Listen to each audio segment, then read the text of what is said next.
extremely important for economies around the world. And we've got Kunal Satyarthi to join us to talk about current opportunities and challenges in the modernisation of land records. Kunal.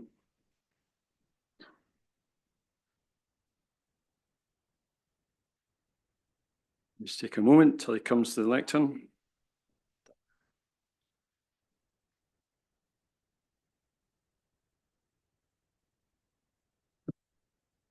Good morning, everybody. Thank you, Ellen, and thanks to Standard Australia for giving this opportunity to talk to all of you and share our experiences.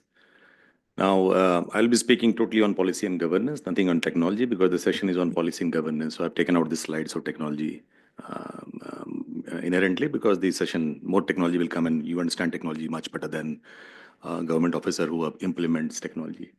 So I'll be speaking on this, and I work for the Department of Land Resources for the Government of India, and for the last 5 months I've been trying to struggle to figure out what to do with land modernization in the country. We have been doing some work for the last 20 years, but we want to expedite it very quickly, and we are being over ambitious right now for the next 2 years. I'll be presenting about what we have done and what the challenges are, and we are getting into urban land records very quickly. Next, please. So 7 points to start the problem. First is land is a state subject. I don't know about the other countries, but land is a state subject, and the principles of federalism derives that problem, because we can't do much at the central level. We can have schemes, policies, and plans, but we can't implement things. That depends on the will of the states concerned. There's a long gestation period, and it's a huge work. It's a time-consuming work. It's not like rocket science. You just implement a technology and it happens. A lot of ground truthing takes a lot of time. So there's temporal mission mode sustainability that is a problem. You can have good work for 5 years and then lie low and the work disappears and land changes very quickly and cities grow very quickly. So that's very important. Third is we have 22 official languages. I don't know how many local languages. So 22 official languages is the documentation that has happened for land records for the last 400 years. Breaking those linguistic barriers is a huge problem. We don't understand our own land records in various states. So there are 22 official languages in the Constitution of India. So there is variation in text. There is a variation in measurement parameters. We have still not moved to metric system in most of the states. So it's a huge challenge to have some numerical calculations. Then we have a classical and modern spatial mismatch. This is across the world. We have measured all the land. Had we not measured all the land, things would have been much easier for us to fly drones and aeroplanes and give us land boundaries. We have measurements of land by chain and compass 200 years back, 100 years back, 400 years back. When you use technology at 5 centimeter or 3 centimeter resolution, they don't match. They don't match at all in most of the areas. And then there is a dispute of ownership and technology, which is the correct path to take. So there's a technological and regulatory turmoil that the country is going through right now. We are evolving as we are trying to find solutions for this. Technology, GIS, survey, record sharing, there's a capacity building gap. We are frozen in time. The staff, the officers are frozen in time. They don't understand technology. A lot of scientific people understand technology. The people who are on the ground zero, who measure land, don't understand the technology in the same parameters. There's a massive urbanization happening at 8% GDP. Every city in the country is growing very quickly, and land is being fragmented from 1 acre to 3,000 plots per acre.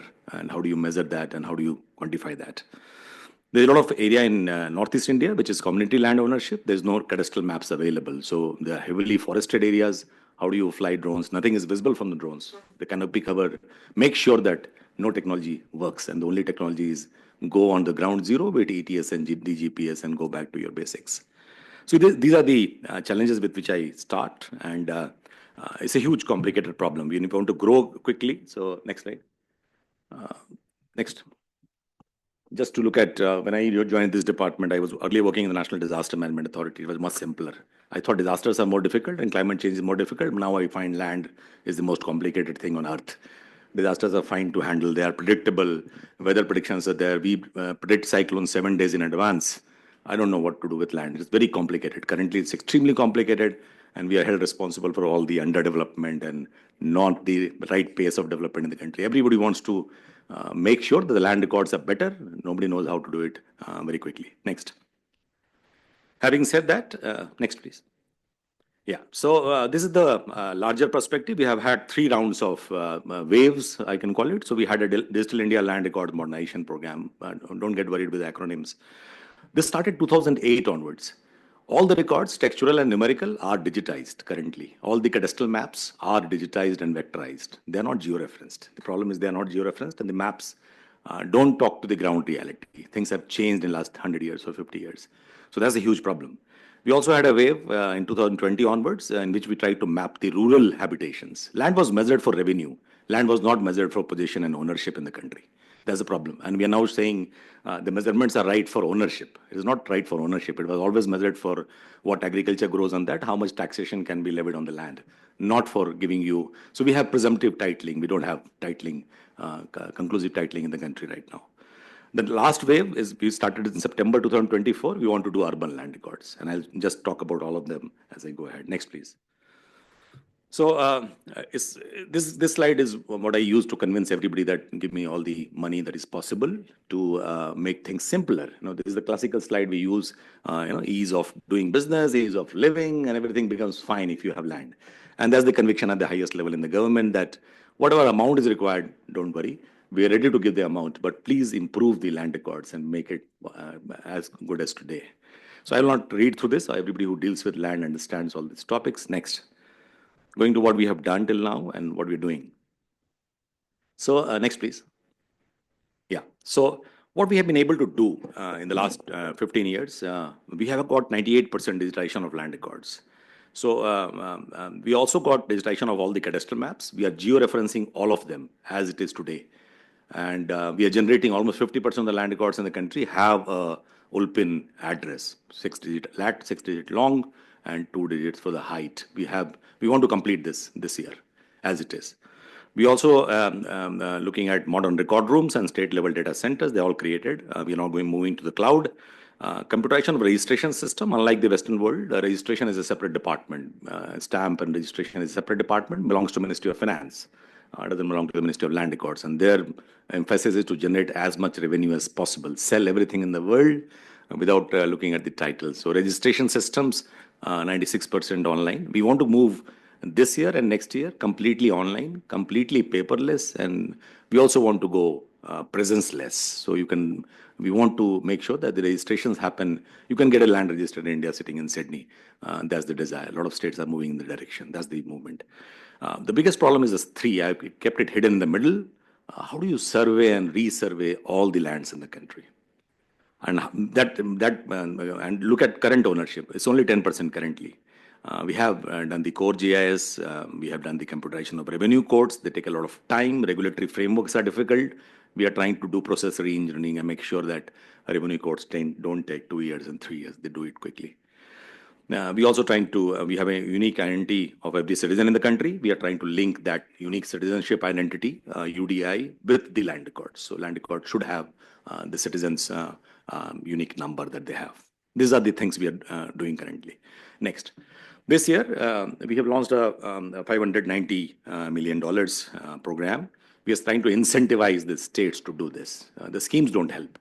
So we are saying, please do these 5 pillars. And all the 5 pillars are separate from each other. You subdivide and resurvey all your lands. You please georeference all your lands.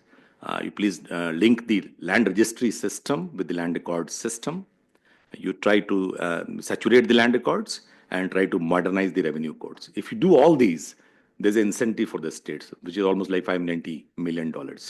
And states are now fighting with each other to make sure that the reforms happen very quickly. So this is a new program we have started this year. We have categorized the 28 states in the country in 3 different categories, and we want to catalyze the land records modernization in the country this year and the next 3 years. And the budget announcement is for the next 3 years. Next.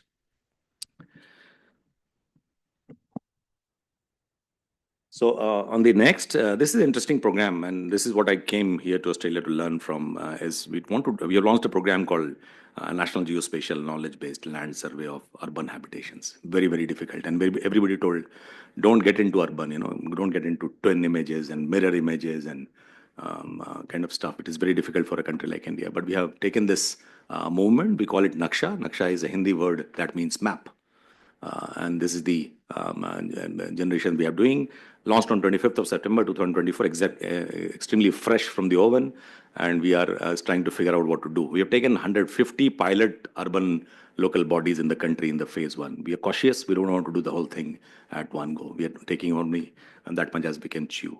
The guiding principle is every urban local body should be less than 35 square kilometer. Anything more than that is extremely difficult to do. It's very easy. I say that flying drones and flying lidar cameras and flying aeroplanes is extremely easy. You can do it tomorrow, in a week or 10 days. But the most difficult thing is to do ground truthing. How do you measure things on the ground? And we are very conscious about that. So this is a $2 billion US dollar program for 1 year. States have already started implementing this. We want to make an end-to-end GIS platform that digests all these ORI sheets, digests all the land records, and gives us ownership of the person and the area that is held by the person. Only very simple two things we need to find out: who is the owner and how much he owns. That's the only struggle we have. So that's what we're trying to do. We want to do 100% ground truthing. So that is a difficult job. We want to go to every building, measure the building on the ground zero. ORI sheets are only a reference. They look beautiful on the computers. They are polygons, but in complicated country like India, they lose value as you go to the ground zero. Then this has been prepared in consultation with the Survey of India and Ministry of Urban Affairs and Geospatial Industry, all of them, and I have been having talks with all of them. And it's a program driven by consensus. If this succeeds this year, then we want to recklessly drive through all the urban areas, and we want to do 1,000 cities next year and 1,000 cities next to next year, and complete 4,912 urban local bodies in 5 years. I hope we are able to do that. I've been hearing about Singapore, Korea. I've been trying to talk to the friends and try to steal what has worked and what has not worked. We don't want to create another twin image of Singapore. And not the objective should be clear. What do you want from the urban land records? Not just to have a fancy video tool in which you can see the whole city. What is the use for those tools are very important to do. Then next, please. I'm conscious about the time, otherwise I would have spent more time. Yeah. So this is the process, and this I think. So, but my thought on this is currently there's no standardization of everybody is flying drones all across the country. I don't know, for all the cities I'm doing now, we have ORI sheets. One developed for property taxation, one developed at 5 centimeters, some at 10 centimeters, some at 30 centimeters. Everybody is flying drones like satellites across the world, and we have a new geospatial policy in the country, and we want to privatize the satellite map. So, but aerial survey, I have not heard now. If there's a standards for that, it would be very helpful. Currently, industry, it's an industry-driven process, it's a vendor-driven process. They will come to you, they will give a good presentation, like I am making a presentation, and you get convinced and you buy the phenomena, and you get a good drone image, but you don't get what you wanted, and you want to fly again. And you want to fly again, and you never got the GIS platform, and you get trapped with a private company, because then you are in the loop forever and ever. And we don't want to do that. We are building our own GIS platform. We are ready to go open software. We are ready to use QGIS. We are not, if there are colleagues from ISRI and ArcGIS, that monopoly is not what is very interesting to us. But we want to do that because it's easy to use, but I don't want to get into a trap of getting into that software and into that company, marrying that company forever and ever. So we are slightly cautious on this. Then aerial survey is what we'll do.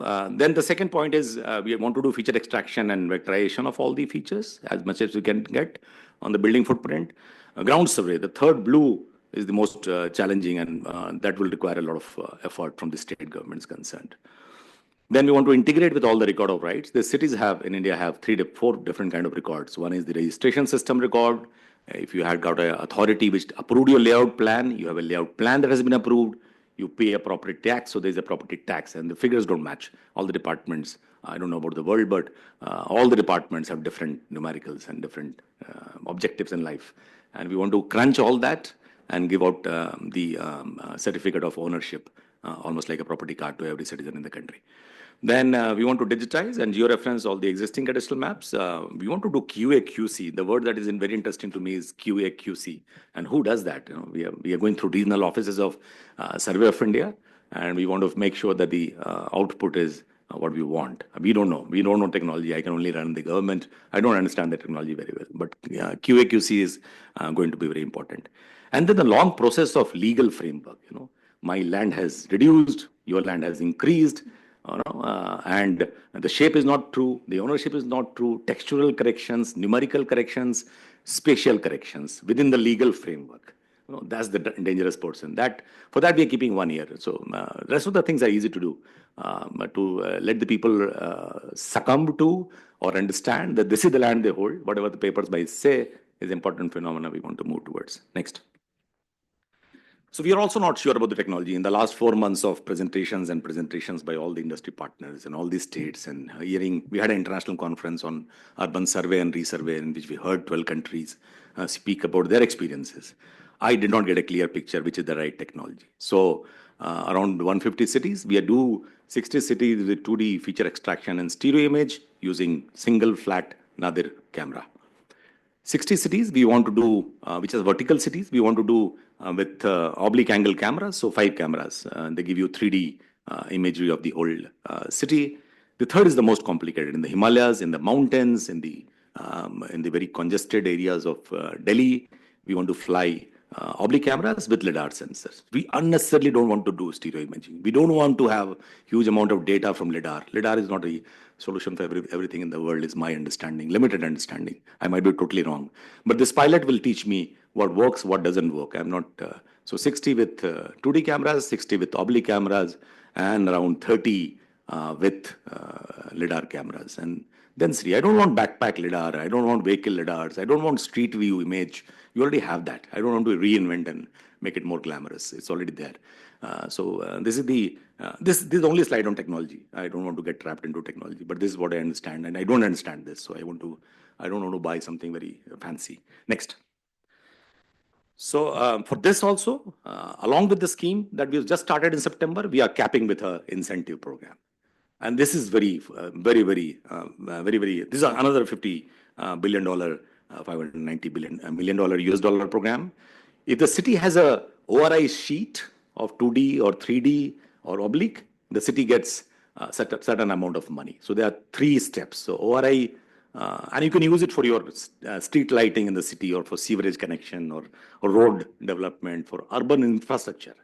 It's almost like bribing these cities to do work. Please take this, do this, and you take incentive and use the incentive whatever you want to use on, whether on your bridges or when your roads. So that's the first level. Second is please complete field survey and ground truthing. Go with your rovers. We have a CORS network in the country, almost 1,000 CORS network. They will give you 5 centimeter or 3 centimeter accuracy across the country.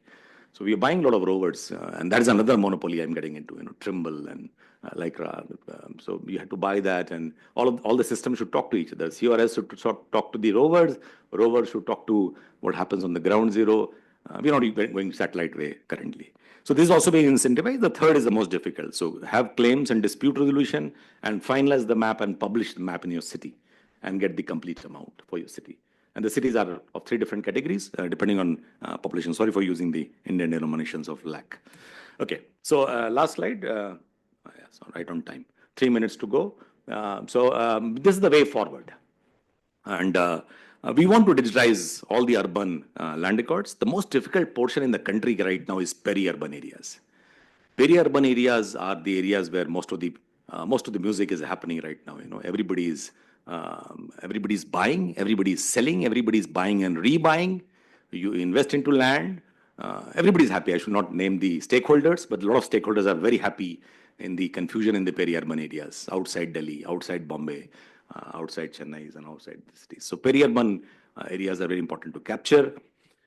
India has had a lot of subdivisions with the population that we have and the fragmentation of land record that we have had. The cadastral maps don't survive. They don't speak the real truth. They are far away from the real truth. The real truth is when you fly something and find the boundaries of they're not straight lines. I was talking to the gentleman from Victoria and saying, Australia looks very simple if I was in land records, straight lines, and move that by 5 meters or 3 meters and you get the right line. India has all shapes. Every land has been divided many times and you get all the land parcels. How do you do rubber sheeting?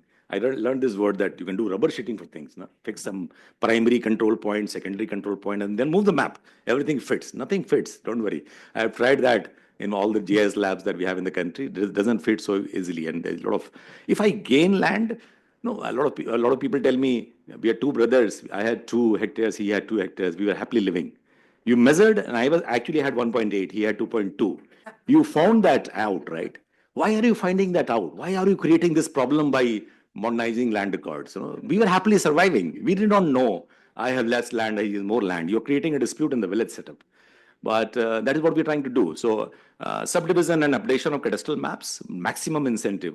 If you are a state, you get almost $1 billion, 100 million just to do your land maps to be as true as current ownership. That's the second. Third is the easiest one. A lot of states are doing that quickly. In this, they are using HRSI image. So they're using 30 centimeter world view or Maxer image and trying to georeference. Wrongly, rightly, but georeferencing all the land parcels. This we are moving on. We want to make sure in the next 2 years or 3 years that all the record of rights and the maps are digitally downloadable. They are digitally signed, verifiable, and every citizen can take it out. Not only the government officers. It should be available to industry. It should be available to every person. System interlinkages, the most difficult. I hide the main point. System interlinkage is most difficult. Multi-department. Everybody is a god on his own department, feudal lords of their own departments. It's very difficult to get the systems integrated, and talk to each other. That's the largest struggle. Then we have statutory issues currently. I'm not saying it's very perfect. I'm speaking on behalf of the country, so I'm making sure, but it's extremely difficult right now. But we make sure that next year we have a larger reform program so that you amend your regulations and acts and make it suitable to the citizens and industry, not suitable to the government officers. That will also be incentivized next year onwards. Now, we are also trying to look at the user charges. If we want to sustain this model, everything can't be done by the government. So any service that you download, if you download a record of rights, you pay. So then the money is plowed back into the system to make the modernization sustainable, not make it one-off.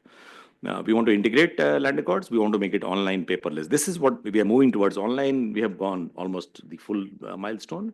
Paperlessness is the movement this year. Facelessness will be the movement maybe next year onwards. Thank you. That's all from my side. Thank you. That's great. Thank you very much. I might have a question or two. You covered a huge amount there. I'm quite impressed in 20 minutes to cover all that policy and information. I actually come from a photogrammetry EO to background as well, so I do recognise some of the challenges that you had there. Does anybody have any questions at all? Yeah, Safa. Thank you. Thank you, Mr. Kunal, for the excellent presentation.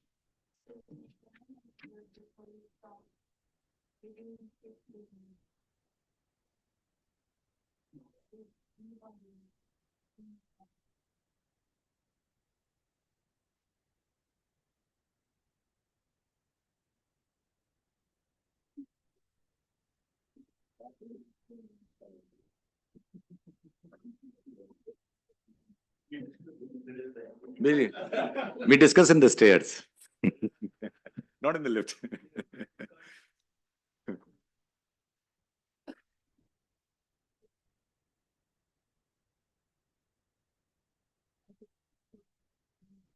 Yeah. We got time for a question? Or? Yeah. New question. A quick question during the crisis, because of role as a disaster management guru. India has a very excellent policy around the geospatial space, which talks about private sector inclusion. So in the modernization program, how do you see to utilize this particular policy to bring in private sector? As you like to mention, government cannot solve all problems. How do you plan to involve and take advantage of the policy for private sector? So, good question, Zafar. I think the first portion of the journey is totally on the private sector. The RFP is already online. Today is the input. Yesterday was the last date for submission of applications. The complete flying aerial portion is done by the private sector. The RFP has been online. The ground truthing portion, buying the rovers, till the portion that is there, we are totally dependent on the private sector. Beyond that, when we leave to the private sector, they don't deliver much, because ground truthing is a dialogue between the fire warden and the caretaker. That can't be done by the private sector, is my understanding. So that journey has to be taken by the government and the citizen. Private sector can only provide the technology, but so the whole package and the GIS platform is completely available to the private sector. So as per the NGP, we are aware that And I have all the friends in the private sector, so I know all of them by name by now. So we have been having the dialogue, but we don't want to be taken on a ride. That's the first thing. But yes, we can't do anything without the private sector.